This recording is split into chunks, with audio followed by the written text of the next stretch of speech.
बच्चों आइए जानते हैं धारिता के बारे में। जैसे आप यहाँ पर देख लो, मेरे पास ये क्या है? चम्मच। ये क्या है? ग्लास। और ये क्या है? ग्लास। तो ये दोनों ग्लास में अंतर है ना? ये बड़ी ग्लास और ये छोटा ग्लास। ये छोटे ग्लास, ये बड़ी ग्लास। ओके। तो जैसे हमारे पास ये चम्मच है, तो चम्मच में हम पानी भरेंगे, तो इस चम्मच में पानी भरेंगे, इस ग्लास में पानी भरेंगे, तो किसमें ज्यादा पानी आएगा? चम्मच में ज्यादा आएगा, ग्लास में ज्यादा आएगा। अब इन दोनों ग्लास में किसमें ज्यादा आएगा? बड़े वाले ग्लास में। तो धारिता जो होती है वो किसी भी बर्तन में जो है कोई भी तरल पदार्थ भरेंगे, जैसे कि तरल पदार्थ का मतलब होता है द्रव या बहने वाली चीज जो होती है, जैसे कि दूध है, पानी है, पेट्रोल है, दही है, ये सब चीजें अगर हम भरेंगे तो किसी बर्तन में जितना द्रव या तरल पदार्थ भरा जा सकता है वही उसकी धारिता होती है। ठीक है। चम्मच में कितना पानी आएगा वो चम्मच की धारिता बताती है। ठीक है। इस छोटे ग्लास में जितना पानी आएगा वो इस ग्लास का धारिता बताएगा। ठीक। और इस बड़े ग्लास में जितना पानी आएगा वो इस ग्लास की धारिता बताएगा। ठीक है।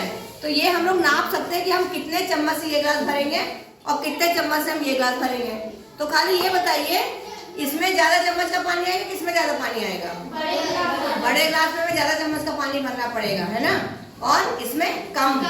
तो हमको मालूम है कि जो बर्तन जितना बड़ा होगा उसकी धारिता उतनी ज्यादा होगी, है ना। तो अच्छा, धारिता होती है, समझ में, धारिता सबको समझ में आ गया। अब धारिता क्योंकि हम तरल पदार्थ भरने से निकालेंगे तो इसकी जो माप होती है वो लीटर में होती है। तो धारिता की जो इकाई होती है वो लीटर होती है।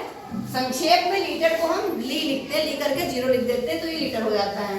फिर एक चीज और बताइए कि 1 लीटर में कितने मिलीलीटर होते हैं? 1000 मिलीलीटर होता है। सबको मालूम है ना ये? तो ये हम यहाँ लिखेंगे 1 लीटर बराबर होता है 1000 मिलीलीटर। ठीक। अब जब भी हम आयतन निकालेंगे किसी चीज का तो हमारे पास लंबाई चौड़ाई ऊंचाई होती है और उसमें कितना पानी भरेंगे ये जानने के लिए हमें लीटर देखना होगा।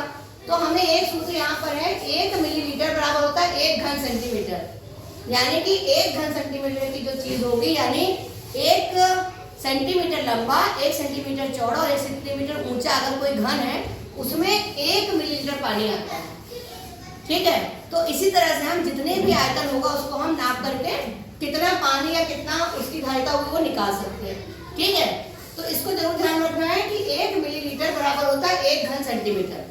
जब इसको हम कन्वर्जन करेंगे तो हमें ये पता चल जाएगा कि आयतन किसी भी चीज का कितना होगा, उसमें पानी कितना आएगा या उसकी धारिता कितनी है। ये जानने के लिए हमें ये इसकी जरूरत पड़ेगी सूत्र की कि 1 मिलीलीटर पानी जो है या तरल पदार्थ जो है 1 घन सेंटीमीटर के बराबर होता है। ठीक है। अब आइए हम लोग यहाँ पे देखते हैं, एक सवाल है हमारे पास, एक घड़ा 2 लीटर की धारिता वाले जग से, जग की धारिता कितनी है? 2 लीटर है। यानी जग में पानी कितना आता है? 2 लीटर। तो उस जग से 5 बार में भर जाता है। ठीक है। और घड़े की धारिता बनानी है तो हमारे पास एक घड़ा है मान लीजिए। ठीक है। और उसमें हमें ये जग से पानी भरना है। तो जग की धारिता कितनी है? 2 लीटर है। तो 2 लीटर से ये कितनी बार में भरता है? एक बार में, 5 बार में। तो एक बार में भरा तो 2 लीटर, 2 बार में 2, फिर 3 बार में 2, फिर 4 बार में 2, फिर 5 बार में 2। तो कितना हो गया लीटर? घड़े में कितना पानी भर गया? 10 लीटर, है ना। तो इसको हम ऐसे लिखने के बजाय ये लिख सकते हैं कि 2 गुणे 5, है ना। ये 2 लीटर है, गुणे 5 बराबर 10 लीटर। तो आपको समझ में आ गया कैसे करेंगे सवाल? लीटर वाले। कोई दिक्कत है? कोई दिक्कत तो नहीं है? ज्यादा दिक्कत हो तो घड़ा बना लीजिएगा, जग बना लीजिएगा और जितनी बार कहा जाए उतना बार डाल दीजिएगा तो समझ में आ जाएगा। ऐसे ही टंकी भी हो सकता है, बाल्टी से भी हो सकता है, गिलास से भी हो सकता है। तो आप लोगों को सबको समझ में आ गया धारिता क्या होती है? सबको समझ में आ गया? Okay, thank you.